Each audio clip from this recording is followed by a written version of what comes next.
NEET UG 2025 के लिए जितने भी बच्चे प्रिपेयर कर रहे हैं उन सभी को नमस्कार। सर्वप्रथम इस दिवाली के शुभ अवसर पर आप सभी को दीपावली की ढेर सारी शुभकामनाएं। दीपावली के समय ही एक नीट यूजी 2025 से रिलेटेड एक बहुत बड़ी खबर हमारे सामने आ रही है। आप स्क्रीन पर देख पा रहे होंगे नीट यूजी 2025 बिग अपडेट। जो कमेटी है, कमेटी के जो सजेशन के जो रिफॉर्म्स है उन्होंने ऑनरेबल सुप्रीम कोर्ट को दे दिया है। आप सभी जानते हैं कि पिछले वर्ष नीट यूजी 2024 में जो नीट यूजी की परीक्षा को लेकर बहुत सारी धांधली की वार्ताएं आई थी, बहुत सारे सर्कमस्टांसेस हुए थे जहां पर अच्छे बच्चों का नुकसान भी हुआ था। यह नुकसान ना हो, इसमें क्या सुधारणाएं ला जा सकती है, क्या चेंजेस किए जा सकते, ये सारी चीज़ें देखने के लिए हमारे ऑनरेबल सुप्रीम कोर्ट ने एक साथ जो एक्सपर्ट है उन 7 मेंबर्स की एक कमेटी बनाई थी। हमने देखा था कि पिछले वीक में भी हमने एक वीडियो अपलोड किया था कि बोर्ड ने उनको और सुप्रीम कोर्ट ने उनको एक वीक का समय दिया था कि आप क्या करिए, कि आप एक वीक के अंदर क्या करिए, अपनी रिपोर्ट को सबमिट करिए। तो एक वीक जाते जाते उनकी जो रिपोर्ट्स है वो उन्होंने दे दिया है। और ये जो रिपोर्ट्स है हमें द इंडियन एक्सप्रेस न्यूज़पेपर के माध्यम से मिलते जा रही है, जो बड़ी ही एक रोचक तथ्य यहाँ पर दिए हैं। जानकर आपको इस नीट एग्ज़ाम 2025 के बारे में बहुत सारी जानकारी आ जाएगी, बहुत सारी आपको क्या होने वाला है, क्या चेंजेस आने वाले, इसका हमें पता लग जाएगा। तो देखते ये जो कमेटी है, जो 7 मेंबर्स की, जो 7 एक्सपर्ट की जो कमेटी थी, उन्होंने पूरा का पूरा स्टडी करके अपने क्या सुझाव दिए हैं या अपने क्या विचार रखे।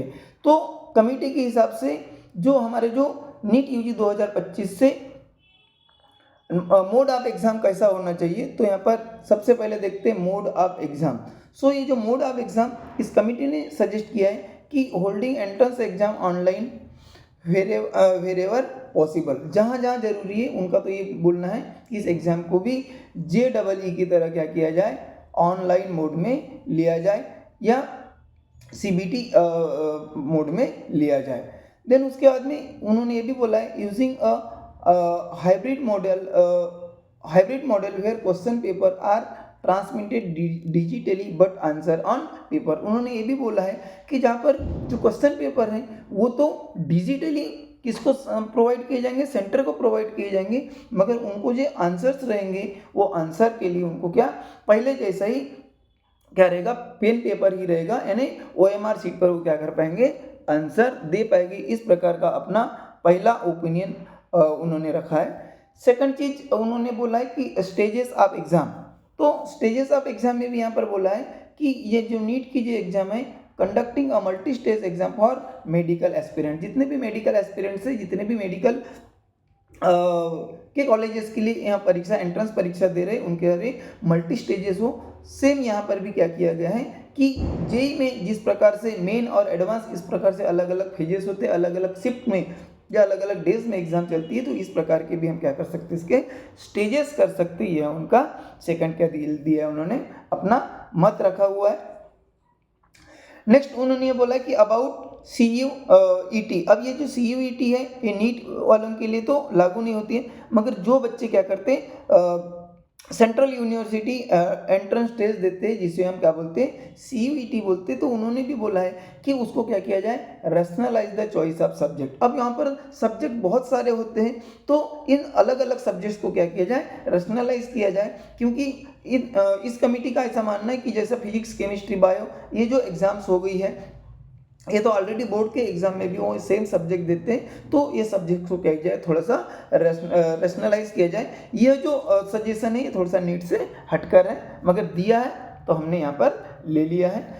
उन्होंने नेक्स्ट उन्होंने ये भी बोला है कि number of attempts for NEET UG. अब जो नीट यूजी के लिए जो अभी तक के क्या होता था कि आप अनलिमिटेड या मल्टीपल आपको क्या मिलते थे, अटेम्प्ट्स मिलते थे, तो इन्होंने ऐसा बोला जाए कि कितने अटेम्प्ट्स होना चाहिए, whether it should be 3, whether it should be 4 और इट शुड बी 5। ये जो अटेम्प्ट्स है, नंबर ऑफ अटेम्प्ट्स हैं किसके, नीट यूजी के, ये क्या कर दिया जाए, फिक्स कर दिया जाए। तो यहाँ पर इन्होंने अपना सजेशन में ये रखा है कि capping the number of attempts for NEET UG. मगर आप देखिए, आप बिल्कुल यही चिंता मत करिए कि जो बच्चे इस साल मान लेते हैं कि थर्ड टाइम अपीयर हो रहे होंगे या फोर्थ टाइम हो रहे, फिफ्थ टाइम हो रहे, उनको डरने की कोई बात नहीं, क्योंकि ऑनरेबल कोर्ट और कमेटी ये भी जानती है कि 2025 के लिए ऑलरेडी हमने तैयारी शुरू कर दिया है। ये तो चीज़ें इस साल से होना लगभग मेरे पर्सनल तौर पर मुझे क्या लग रही है, पॉसिबल नहीं लग रही है। ऐसे में बहुत सारे बच्चों का क्या हो सकता है, नुकसान हो सकता है, और हमारी कमेटी किसी भी बच्चे का नुकसान नहीं चाहेगी। देन उसके बाद में उन्होंने बोला कि एनटीए का स्टाफ कैसा होना चाहिए। तो हम देखते हैं कि जो एनटीए का जो स्टाफ है, मैक्सिमम जो स्टाफ है वो परमानेंट स्टाफ नहीं है, परमानेंट स्टाफ नहीं है। बहुत सारे जो स्टाफ है वो क्लॉकवाइज बेसिस पर या अदर बेसिस पर काम कर रहे हैं, और जो परमानेंट स्टाफ होता है, कहीं ना कहीं इस कमेटी का ऐसा मानना है कि वहाँ रिस्पॉन्सिबिलिटी बहुत ज़्यादा जिम्मेदारी के साथ में करना है। तो उन्होंने ये बोला है कि staffing the national testing agency NTA की जो स्टाफ्स है विथ मोर परमानेंट पर्सनल, जो जितने परमानेंट है, ज़्यादा से ज़्यादा जो परमानेंट लोग हैं वही क्या करें, इस चैलेंजेस को बहुत ही इफेक्टिवली फेस कर सकते हैं या हैंडल कर सकते हैं, ऐसा बोलना है। यानी इनडायरेक्टली उन्होंने ये बोला है कि एनटीए का जो परमानेंट स्टाफ है वो परमानेंट स्टाफ यहाँ पर ज़्यादा से ज़्यादा क्या हो, इन्वॉल्व हो, ताकि माल प्रैक्टिसेस होने के चांसेस बहुत ही क्या हो जाए, कम हो जाए। क्योंकि जो लोग परमानेंट नहीं होते तो हो सकता है कि वो उनके ऊपर उतनी ज़्यादा रिस्पॉन्सिबिलिटी नहीं होती, जिसके कारण वो इस प्रकार के माल प्रैक्टिसेस कर सकते हैं और इसी प्रकार की प्रॉब्लम फिर से क्रिएट हो सकती है। देन उसके बाद में इन्होंने बोला है कि एग्जाम सेंटर्स कौन से होना चाहिए। हमने बहुत सारे देखा होगा, आप भी बच्चे, जो बच्चे रिपीटर्स होंगे या जो बच्चे नहीं भी होंगे, आप अपने अपने सिटी के एग्जाम सेंटर कहाँ कहाँ होते हैं आपको जरूर मालूम है। तो जितने भी जो एग्जाम सेंटर्स थे वो लगभग मैक्सिमम जो एग्जाम सेंटर्स हुआ करते थे वो प्राइवेट ऑर्गेनाइजेशंस की हुआ करते थे, प्राइवेट स्कूल कॉलेजेस हुआ करते थे, सीबीएसई आईसीएसई बोर्ड के इंग्लिश मीडियम के एग्जाम सेंटर्स हुआ करते थे। तो उसके बदले उन्होंने सजेस्ट किया है कि गवर्नमेंट के क्या होना चाहिए, खुद के एग्जामिनेशन सेंटर्स होना चाहिए, ताकि गवर्नमेंट के एग्जामिनेशन सेंटर होंगे तो फिर से यही पर बात आई कि गवर्नमेंट जो एम्प्लॉयज़ है, जो परमानेंट एम्प्लॉयज़ है, वो क्या करेंगे, उस एग्ज़ाम के हक में डील करेंगे, उस एग्ज़ाम को वॉच करेंगे, कंडक्ट करेंगे, और वो कहीं ना कहीं ज़्यादा से ज़्यादा रिस्पॉन्सिबिलिटी के हक में कंडक्ट करा सकते हैं। तो उनका ये बोलना है कि एग्जाम सेंटर भी क्या हो, गवर्नमेंट के अपने एग्जामिनेशन सेंटर हो। देन उसके बाद में नेक्स्ट उन्होंने बोला है कि डिजिटल पेपर, उन्होंने क्या बोला है कि डिजिटल पेपर। अब डिजिटल पेपर में क्या है, तो उन्होंने ये भी दिया है कि हम देखते कि पेपर की लास्ट ईयर तक के क्या होता था कि पेपर की छपाई होती थी, कोई अलग एजेंसी को काम किया था, कोई प्रिंटिंग प्रेस को काम दिया जाता था, और पता चला था कि वहीं से कुछ पेपर क्या हो गए थे, लीक हो गए थे।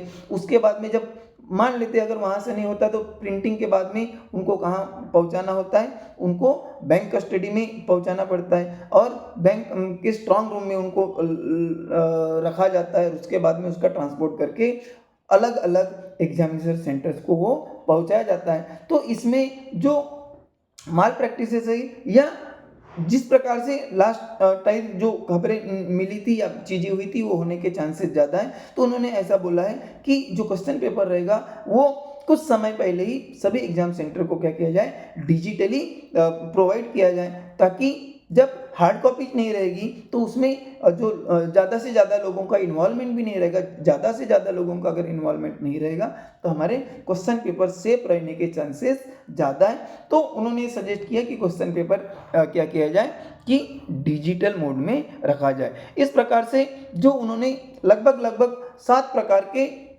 जो क्या बोलेंगे अपने जो विचार हैं, अपने जो रिपोर्ट है वो दी है। अब ये जो रिपोर्ट जो दी है ये रिपोर्ट फाइनल नहीं है, इसके ऊपर हमारा ऑनरेबल सुप्रीम कोर्ट क्या करेगा, विचार करेगा, विमर्श करेगा, और जो ज़्यादा चीज़ें अच्छी हो, बेहतर हो, उस हिसाब से बहुत जल्दी जो नई जो क्या बोलेंगे ऑनरेबल कोर्ट का जो डिसीजन आएगा वो भी हम आप तक लेकर आएंगे। आप अगर हमारे चैनल के ऊपर अगर नए होंगे तो आज ही हमारे चैनल को सब्सक्राइब कर लीजिए, बेल आइकन को प्रेस कर लीजिए, ताकि आने वाली जितनी भी नीट से रिलेटेड जो अपडेट्स है वो आप तक हम पहुंचा सकें। और आपको बता देते हैं कि हम किसी भी कोचिंग क्लास से एसोसिएट नहीं हैं, इसके लिए हमारा पर्सनल कुछ भी यहाँ पर स्वार्थ नहीं है। हम ये चाहते हैं कि जिस प्रकार से हमारे बच्चे को इस नीट एग्ज़ाम में फेस कराते कराते हमें एक पेरेंट्स होने के नाते जो क्या बोलेंगे एक्सपीरियंस आया है, नॉलेज आया है, वो नॉलेज हम आने वाले बच्चों के साथ में क्या करें, शेयर करें, ताकि ज़्यादा से ज़्यादा बच्चों के जो कॉन्सेप्ट है वो क्लियर हो सके। अपना ध्यान रखिएगा, सेफ तरीके से दिवाली मनाइएगा। जितना भी नया अपडेट आएगा सबसे पहले हम आप तक पहुंचाने का पूरा प्रयास करेगा। धन्यवाद।